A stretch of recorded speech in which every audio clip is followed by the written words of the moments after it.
Olá pessoal, vamos a mais uma aula da nossa eletiva. Hoje iremos falar sobre raízes. Próxima aula passada, melhor dizendo, a gente falou sobre as potências e dando continuidade às potências, até porque as raízes, certo, tem tudo a ver também com as potências. A gente vai falar sobre raiz, ok? Então vamos à aula. Olha, a raiz. Nós sabemos que para representar uma raiz, a gente representa dessa forma, onde aqui nós temos a raiz enésima de A, onde esse símbolo aqui, olha, é chamado de radical. Esse número N aqui é o índice e o A é o radicando, certo? E o valor, é claro, vai ser chamado de raiz, ok? Então, a gente já viu que uma raiz, ela vai se apresentar aqui dessa forma, certo? Para a gente calcular.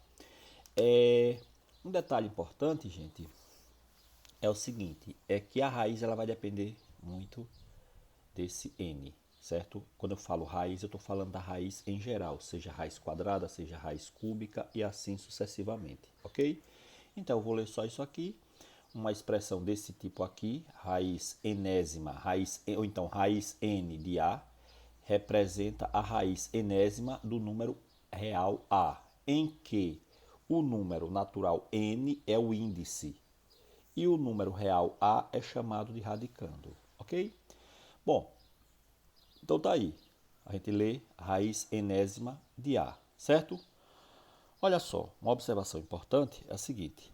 No caso da raiz quadrada, é costume representá-la, certo? Omitindo o índice. Ou seja, se for raiz quadrada de 16, aqui, olha, no índice, certo?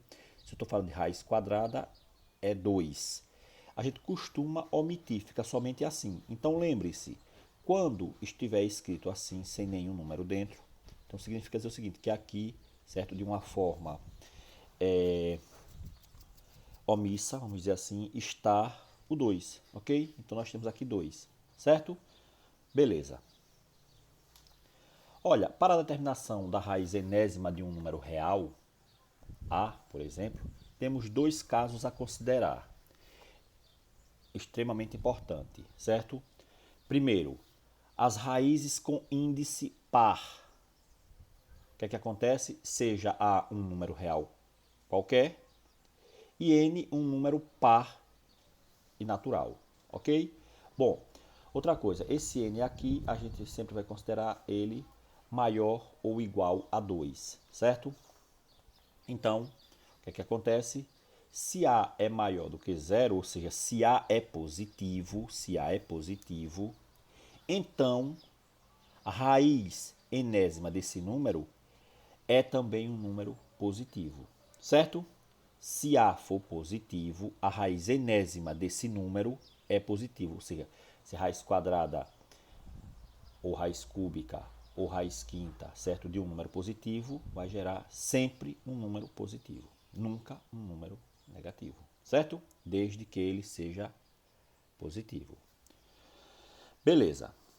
Exemplo, olha só, a raiz quadrada de 25 é 5, porque 5 é um número positivo e o quadrado dá 25, certo? Lembrando, toda vez que o índice for par, certo? Esse número aqui tem que ser positivo e a raiz também será positiva. Só isso. Raiz quarta de 81 é 3, porque se você fizer 3 vezes 3 vezes 3 vezes 3, ou seja, multiplicar 3 por ele mesmo 4 vezes, dá 81, certo? Então perceba, o número positivo, a raiz positiva. Número positivo, raiz positiva. Índice par, ok? E se A for negativo? Se você tiver um número negativo, como é que vai ficar essa expressão? E nesse caso, o índice permanece do mesmo jeito, par, viu gente? A gente está fazendo agora ainda com o índice par. Se A for negativo, essa raiz aqui não faz sentido no conjunto dos reais, ou seja, a raiz desse número não é real, certo? Não é um número real, ok? Então, veja só, se você tiver aqui, o índice é par, e aqui o radicando é negativo, a raiz não pertence aos reais, certo? Então tá aí, exemplo, por exemplo, Raiz quadrada de menos 4 não pertence aos reais, porque não existe nenhum número elevado a 2, nenhum número real elevado a 2 que dê menos 4, certo? A raiz quarta, perceba, índice par aqui negativo, também não pertence aos reais, certo? Pela mesma justificativa. Vamos para o próximo. Raízes com índice ímpar. Olha só, raiz com índice ímpar. Como assim? Raiz cúbica, raiz quinta, raiz sétima e assim sucessivamente. O que acontece? Se A é um número real e N é um número natural ímpar, maior que 1, a expressão, essa daqui, raiz enésima, certo? De A, é igual ao único número real B tal que B elevado a N é igual a A. Olha só, o que isso aqui está dizendo? Veja só, N agora é ímpar. Se N é ímpar, aqui embaixo, ou seja, o radicando, pode ser um número positivo ou um número negativo, ok? Então o que acontece? Olha, raiz cúbica de 8. Se o número é positivo, então a raiz ela vai ser positiva. Raiz cúbica de 8 é 2. Raiz cúbica de menos 8. Como o número agora é negativo e aqui é ímpar, olha, ímpar, ímpar, então a raiz cúbica vai ser menos 2. Por quê? Menos 2 vezes menos 2 dá mais 4. E mais 4 vezes menos 2 dá menos 8, certo? E agora, raiz quinta de 243 é 3. Porque se você multiplicar 3 vezes 3, 9 vezes 3, e assim sucessivamente, vai dar 243, certo? Perceba, quando o índice é ímpar, se o radicando for positivo, a raiz será positiva. Índice ímpar, raiz negativa, aliás, radicando negativo, raiz negativa, certo? Se o índice fosse par, teria uma raiz quadrada não exata. Aqui não teria raiz quadrada porque esse cara é negativo, ok? Vamos lá. Outro exemplo, raiz quinta de menos 243 é menos 3. Olha só, aqui é ímpar, aqui é negativo, então a raiz é negativa, certo? Próximo quadro. Vamos para as propriedades dos radicais. Essas propriedades vão ajudar bastante a resolver problemas e principalmente exercícios que eu deixarei já já para vocês, certo? Então, olha só. Vamos examinar as propriedades operacionais dos radicais. Elas valem sempre que forem obedecidas às definições dadas inicialmente. Então vamos lá. Olha só, primeira propriedade. Gente, não precisa vocês memorizarem. Primeira propriedade. Não, você precisa saber como operar com determinada situação, certo? A ordem das propriedades, você não precisa, não necessariamente, decorar. Não necessariamente. É importante? Sim, mas não é necessário. Olha, para N par, você já sabe que se N aqui é par, aqui dentro tem que ser positivo, né? Então, se N é par, olha só. As propriedades só vão garantir o que eu já afirmei há pouco. Se N é par, essa é a primeira propriedade, né? Se N é par, então a raiz quadrada disso aqui, olha, esse número vai sair positiva, o módulo para todo A pertencente aos reais, certo? Porque aqui, vamos lá, só usando a técnica do cancelamento, esse com esse corta, índice com expoente corta, e sai quem? Sai o módulo desse número, ok?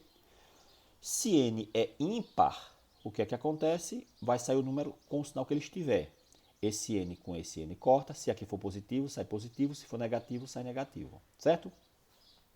Assim, por exemplo, olha, raiz quadrada de 3, aqui é 2 e aqui é 2, vocês já sabem. Corta, sai o módulo. Módulo de 3 é 3. Olha só, aqui, raiz cúbica de 2 elevado a 3. Esse 3 com esse aqui corta, sai o 2, com o sinal que ele estiver, certo? Aqui agora, olha, raiz quadrada, olha, o que acontece? Raiz quadrada, esse 2 com esse 2 corta, vai sair o módulo desse cara, e o módulo de menos 3 é 3. Aqui agora, olha, como o índice é ímpar, então 3 com 3 corta, sai o radicando com o sinal que ele tiver, certo? A raiz do radicando nesse caso. Então quando eu corto aqui, olha, aí já elimina o radical, aí fica só o radicando. Como está menos 4, menos 4. Próximo quadro. A segunda propriedade diz o seguinte: para A maior ou igual a zero e B maior ou igual a zero. Ou seja, o que quer dizer isso? Dois números positivos, não é isso? Dois números positivos, ok? Onde um ou ambos podem ser zero. Então você tem o seguinte, olha. Você tem aqui o produto deles dois. Raiz enésima de A vezes B. Então, gente, você pode separar esse produto, ficar raiz enésima de A vezes raiz enésima de B. Ok? Desde que esses números aqui sejam positivos. Ok? Aqui eu estou colocando positivos, não estou colocando restrição para o N. Por quê? Porque eu já estou garantindo aqui que se é positivo, ele vai ter sempre raiz quadrada, raiz quarta, raiz sexta, certo? Beleza. Exemplo. Você tem aqui 9 vezes 5. Pode sair assim, né, gente? 9, raiz de 9 vezes raiz de 5. E ainda vou dizer mais aqui. Isso aqui pode ser assim, olha. Poderia sair assim, olha. Raiz de 45. Certo, gente? 5 vezes 9, 45. Tá aí. Porque muitas vezes fica mais fácil a gente calcular dessa forma, ok? Aqui, olha. Segundo exemplo. Raiz dessa forma. Olha, raiz de 3 vezes raiz de 27. Vai ficar como isso aqui, gente? Olha. Raiz de 3 vezes 27. Se aqui fosse raiz cúbica, certo, gente? Beleza. E agora, raiz cúbica de 2 vezes raiz cúbica de 32. Como é que eu posso escrever isso aqui? A raiz cúbica, olha, de 2 vezes 32. Que eu ainda posso colocar aqui, se eu quiser, olha, raiz cúbica de multiplico o 3 vezes 30, o 2 vezes 32. Certo, gente? Dá 64. Aqui eu também poderia multiplicar, gente. Ficaria 3 vezes 27. Raiz de 3 vezes 27, colocaria o resultado. Aqui também. Ok, pessoal? A terceira propriedade. Olha só, a terceira propriedade, o que é que nos diz?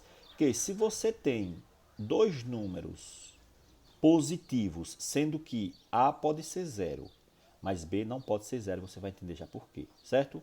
Então, olha, você tem dois números positivos. Então, quando os números forem positivos, não preciso me preocupar com N, ou seja, não preciso me preocupar com o índice. Então, vai ficar como, gente? Olha, por que é que B não pode ser zero? Porque se trata de uma divisão. Então, aqui, gente, olha, raiz enésima de A sobre B é igual a raiz enésima de A sobre raiz enésima de B. Certo, gente? Tá aí, para a divisão, ok? Então você pode separar a divisão, certo?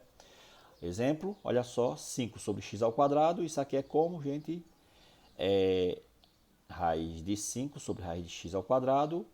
Raiz de 5 não tem exata, fica assim. Raiz de x ao quadrado, a gente elimina, né? Isso, como é raiz quadrada, olha, sai o módulo, que é o módulo de x, é x, certo? Se x, é claro, for maior do que zero, porque se x fosse zero, não fazia sentido isso aqui. Ok? Muito bem. Então, tá aí, certo? Vamos para o próximo quadro. Próximo exemplo, ainda tem aqui mais um exemplo, é raiz de 25 sobre 36. Então, olha só, se você quiser pode resolver direto, raiz de 25, 5, raiz de 36, 6. É por isso que a gente pode fazer isso, porque existe essa propriedade que diz que a gente pode tirar assim, a raiz de 25 sobre a raiz de 36, que é igual a 5 sobre 6. Por que é que eu estou falando assim disso? Você, professor, poderia calcular aqui direto? Sim, pode. Porque muitos problemas, vocês vão precisar relembrar que isso aqui é válido. E mais, só é válido isso aqui para multiplicação e para divisão. Soma, pelo amor de Deus, está fora. Subtração também, certo? Então isso aqui é só válido para multiplicação e divisão, ok? Muito bem. E muitas vezes vocês vão precisar disso aí para resolver determinados problemas, certo? Vamos ao próximo quadro. Quarta propriedade. Propriedade extremamente importante, essa eu diria, certo, uma das mais importantes, porque assim, todas as propriedades, na verdade, vêm reafirmar o que a gente falou lá atrás sobre potências, certo? Olha só, vamos ler essa propriedade. Multiplicando-se ou dividindo-se o índice de um radical e o expoente do radicando por um mesmo número não nulo, e até, gente, é melhor a gente entender o seguinte, não nulo, certo? E também é maior do que 1, né? Porque multiplicar por 1, né?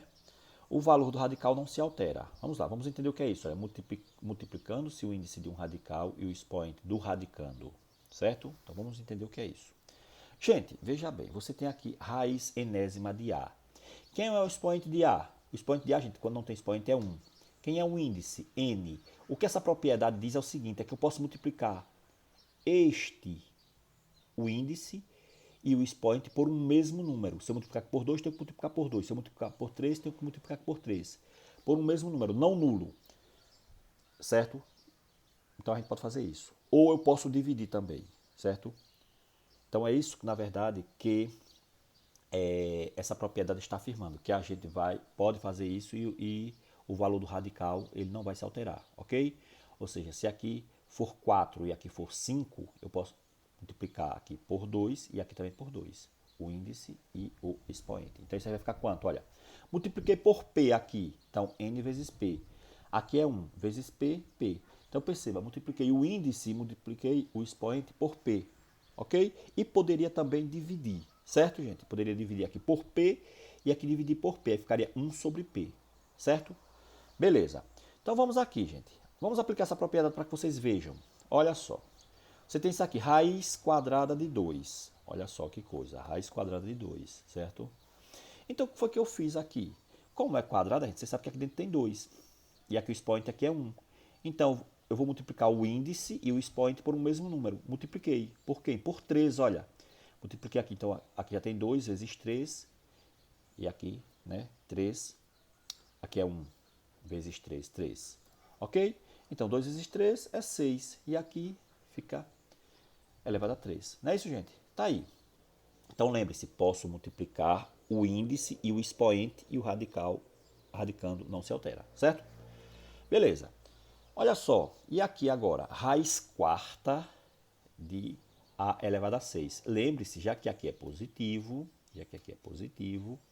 então esse a aqui só pode ser o quê? Aliás, desculpa, já que aqui é par, esse a só pode ser o quê? Positivo, né, gente? Beleza, eu não coloquei essa restrição porque já tem lá atrás, certo? Olha só, eu posso dividir esse cara por um número e posso dividir esse também pelo mesmo número. Então o que acontece? Olha, 4 dividido por 2 e aqui fica 6 dividido por 2. Isso aqui não vai se alterar, vai ficar assim, olha. Tá vendo? Olha, raiz quadrada de a elevado a 3. E você sabe que esse 2 aqui você pode omitir se quiser, não é isso? Ok, bem tranquilo. O próximo aqui, gente, olha, vamos lá. Aí você para e pensa, poxa, aqui tem 2 expoentes, né? Aí a gente vai ter que lembrar lá daquela propriedade de potência de potência. Veja só se eu não posso escrever isso aqui dessa forma. Ó, foi o que eu fiz aqui, gente. Eu escrevi assim, olha, A vezes B elevado a 2. Isso aqui tudo é elevado a 2. Por quê? Porque se a gente relembrar aquela propriedade lá de potência, certo? Aquela propriedade de potência, você viu o seguinte, que o produto de dois números, certo? Vai ficar o seguinte, olha, a gente escreve como? Separa e faz, olha, 2 vezes 1 vai dar 2. 2 vezes 2 vai dar 4. Tá vendo? Então, isso aqui e isso são equivalentes, certo? Outra coisa, por que foi que eu precisei fazer isso? Para saber quem é que vai ser o expoente aqui, o expoente do radicando, porque aqui eu não tenho o expoente do radicando, certo? Mas eu poderia também resolver isso aqui de uma outra forma, certo? Aí a outra forma, vocês pensem como eu poderia resolver, certo? Não vou dar aqui de bandeja não, certo? Então, o que é que acontece? Mas eu vou dar uma dica. Você poderia separar, certo? Separava esse, ficaria raiz sexta de a elevado a 2 vezes raiz sexta de b elevado a 4, e você ia ver que teria como chegar no mesmo resultado, certo? Então, muito bem, vamos aqui. Vamos trabalhar aqui. Então, aqui agora eu já sei que o radicando, o índice é 6 e o expoente é 2, certo? O expoente do radicando. O radicando, gente, é tudo isso aqui, olha, AB elevado a 2, certo? Então, vai ficar como, gente? Eu resolvi dividir isso aqui, ó, por 2. Então, 6 dividido por 2. E aqui ficou quanto? O expoente é 2, aí 2 dividido por 2. Vai ficar como, gente? Olha, A, 6 dividido por 2, 3. AB, 2 dividido por 2, 1. Fica isso aqui elevado a 1. Mas elevado a 1 é ele mesmo, né, gente? Ok, certo? Gente, então tá aí. Essa foi nossa aula. Vou passar uma atividade para que vocês pratiquem. Qualquer dúvida, por favor, pode perguntar. Fiquem à vontade, certo? Obrigado a todos. Até a próxima. E qualquer dúvida, como já falei antes, certo? Estou aqui para isso. Abraço a todos e a todas.